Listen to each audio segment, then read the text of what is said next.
old heart impacts past painful scars. In fact, I blast tasteful bars and pass. I back up my actions. Fact, don't ask, grab reactions. Jacked attack with every word, then act with class as they hear me snap. I got nothing to lose, cause I fought and felt the bruise. Now I'm not the one confused. Call the shots and they produce. I ain't lost, I'm finally loose. Pick a new silver excuse. I need the views to boost me to a new abuse of being used. Everybody wants a piece now. Y'all can rest in peace now. You're dead to me, so peace out. Remember, you're discreet now. Get ready for defeat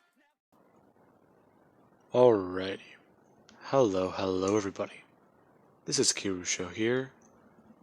And now, let us continue this. Whenever we last left off, Izuku Midoriya, when he should have encountered the sludge villain in canon, instead he has encountered somebody else. Somebody who said that he should have been his brother. Now, as if this was not peculiar enough, this person also did seem to possess a quirk similar to his own. Now, the man and Midoriya then had a psychic battle, or a telepathic battle where they threw everything they could at each other, crushing dumpsters and trash cans within the alleyway. And this person ran off once they heard All Might was nearby, turning off the female Todoroki's brain before getting away. Now, with that being said, we do actually have at the manor, where a police report has now been filed. And Midoriya, he's still trying to understand certain things that he's talking with his parents about.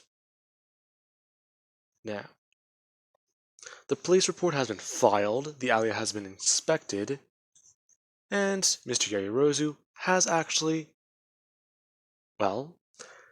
talked to Midoriya and thanked him personally, telling this man that he has done a very good job. The fact that Momo was getting kidnapped or used against him, however, was quite peculiar. And apparently him being on some sort of list.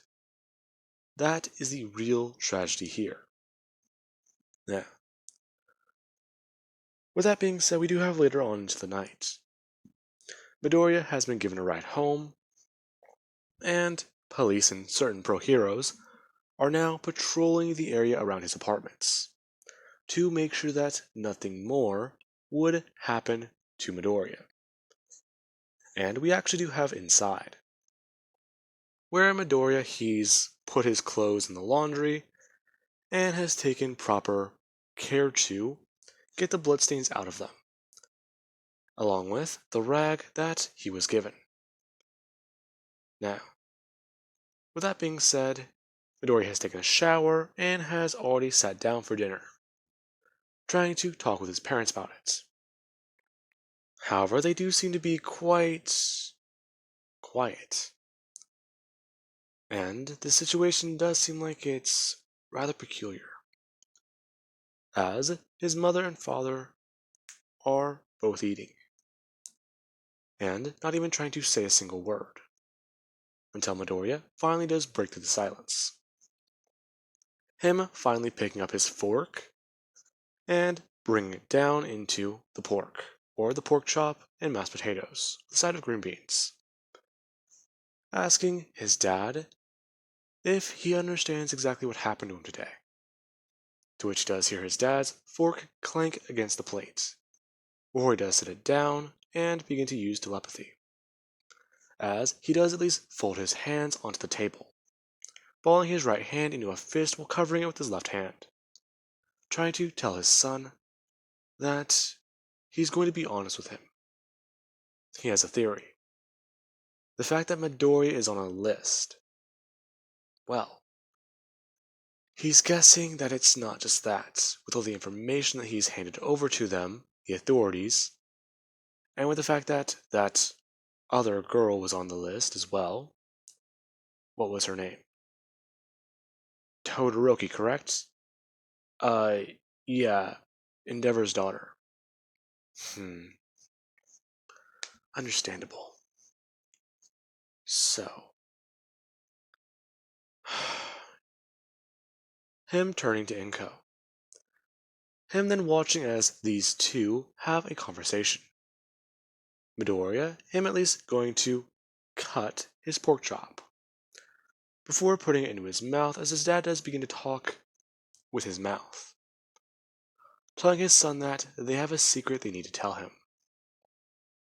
Midoriya almost choking on his food, as he spits it out and asks if he has a brother. What? No. What made you think that? Midoriya, you don't have a sibling.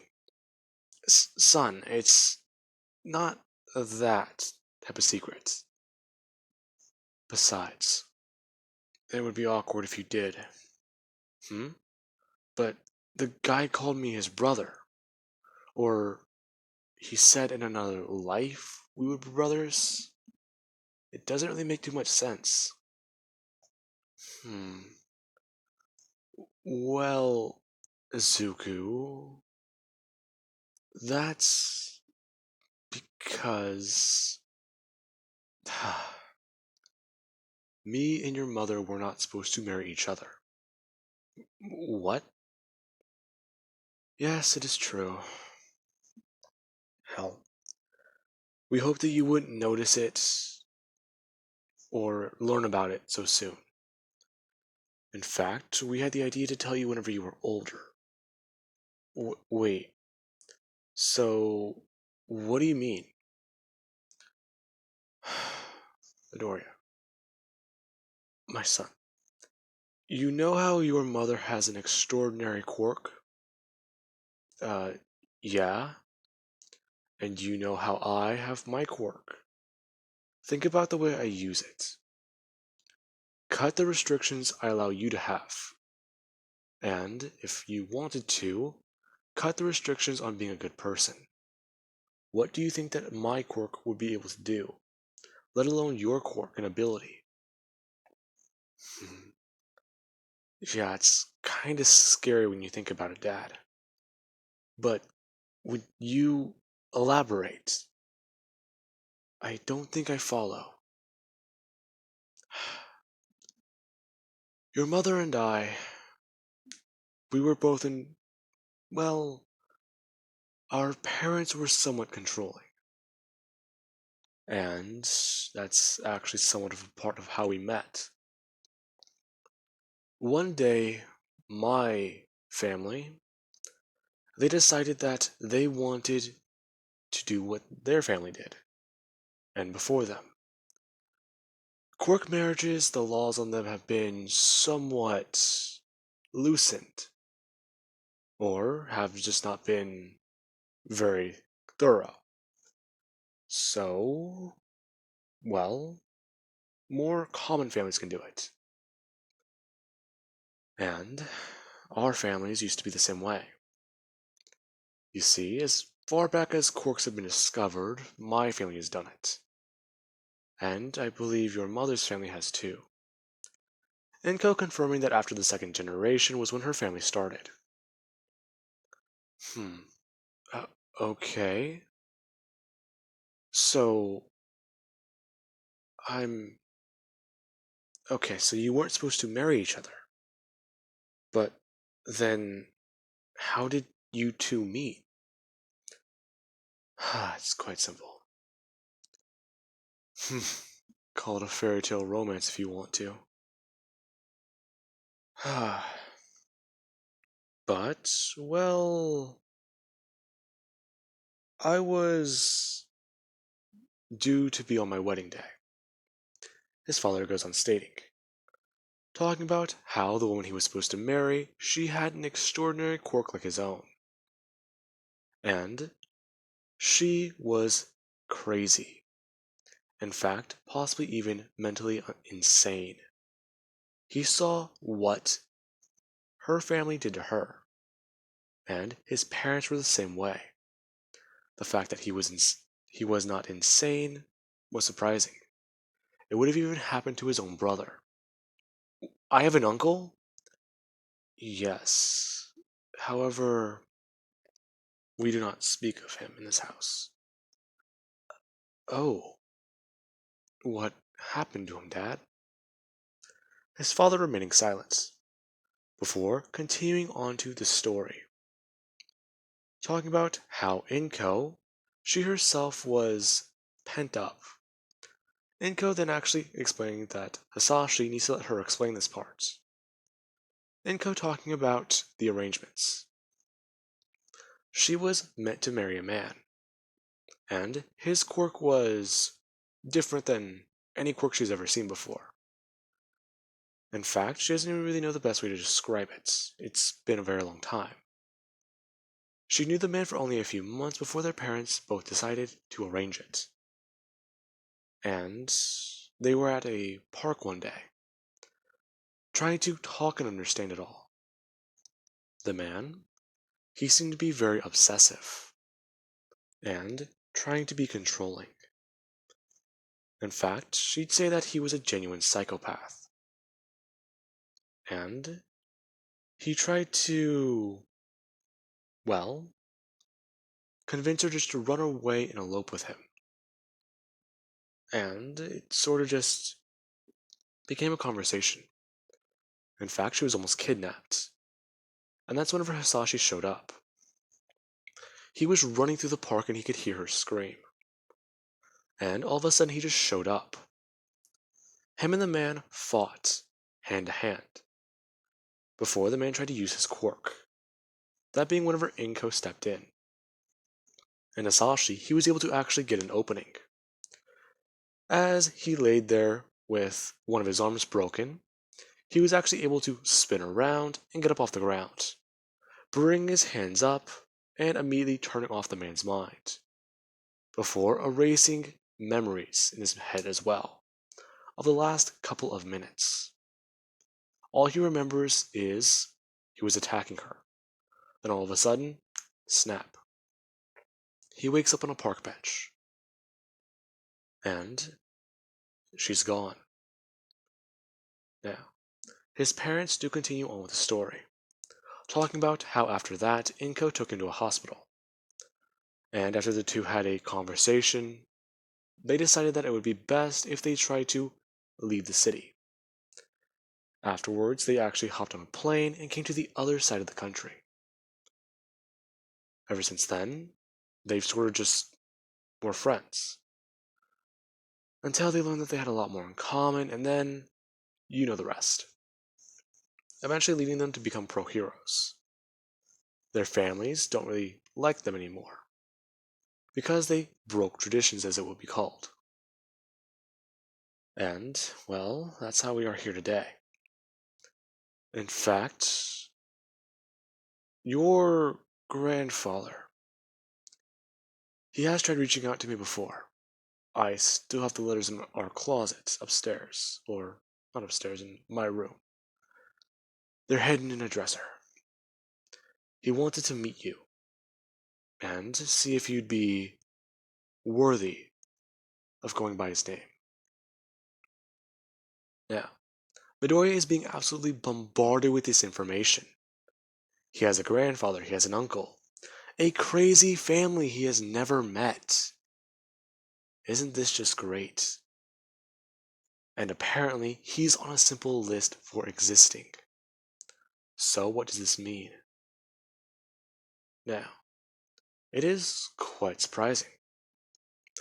And Midoriya, he does go to his bedroom and begin to try and think it all over in his head. What the hell is going on? His parents basically lied to him about how they met? He lied about their whole relationship. Well, trying to think about it. The world would have been different. Those two met like it was a fairy tale. That's kind of actually nicer to imagine. Fuck. Okay. Well, But if that's the case, then who's after me? So, I have the information. Midoriya sitting up out of his bed and actually getting a notebook levitating it over to him, along with one of the pens he does have on his dresser, as he opens to a new page and actually just tear it out. This breaking his heart because there is actually something of a hero design on the other side, as he actually is beginning to somewhat write it all down. Okay, so let's see. Guy said that he could have been his brother, so that means he might be connected to family. Possibly a cousin. That'd be weird fighting with my cousin. Let's see. Him then writing more things down. He's on a list. And so is Todoroki. What two things put these two so close together? What two things do these two have in common? They are both the result of a Quirk marriage. That makes sense. Other than that, those two have never met before. And what else? Let's see. Trying to get my head on straight here. Midoriya trying to write down some more information and piece it all together. Now, meanwhile, we do actually have back over with Todoroki. She herself is lying in her own bed, and she is trying to replay certain events. Midoriya's reaction to basically being attacked. Midoriya's reaction to basically learning about being on a list. Endeavor's radar. That was quite insane. And then there's his reaction whenever she talked about how he was in her head and getting in on her personal information. Now, along with that, there's the fact that Midoriya, he stayed behind to help her. What was this? The guy literally could have ran after the villain. Instead, he saved her. She would have gotten back up anyways. But he chose to prioritize her over the villain. What does that make him, stupid? Or no? Yaoyorozu was still there. Was he trying to put on a nice-looking face? Just so he didn't look bad in front of her? That guy really does rub me the wrong way. But still. It was his idea to help me. Could it be that... No. No, he's just like me. In fact, he might be worse. His family only looks happy, but they aren't. I know it. But what if it is? Could it be that his family is actually nice? It's actually caring? They didn't push him the way my father did? Todoroki rolling over in her bed and trying to think more about this. Now, she is trying to understand it. Midoriya's demeanor, the way he acts. He just seems like he's normal. But that's what's throwing her off. Has he just lived a normal life with a strange quirk? Must have been nice. Now, that being said, we also do have over with Momo herself. She now has hired bodyguards, and Mr. Yaoyorozu has immensely poured money into upgrading the security system around the manor. And now there are even armed security patrolling the grounds. If Momo is even to get up out of her bed and sneeze, or even just move the wrong way, alarms might literally go off. And this does make her somewhat uneasy. Now, she herself does actually get an idea, messaging Midoriya and asking if he is still awake, because she could really use someone to talk to, Things are weird over here, and she cannot get any sleep. Surprised whenever Midoriya, he responds about 2 to 3 minutes later, telling her that yeah, he kinda does understand. He just found out a bombshell himself over here. Really?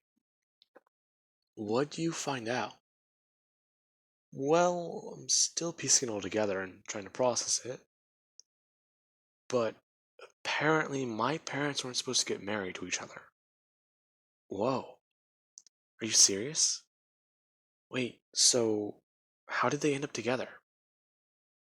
Midoriya explaining to her the whole story, from start to finish. Her being quite surprised by the end of it. That's pretty insane. Especially that guy in the alleyway, he's after Midoriya. So what exactly does this mean? I don't know, but it's still unnerving to me. Now, the two do continue talking, up until one of them does fall asleep. And the other one, they try to fall asleep as well. Now, with that being said, I do hope you guys enjoyed. And have an amazing night. I will catch you guys in the next part.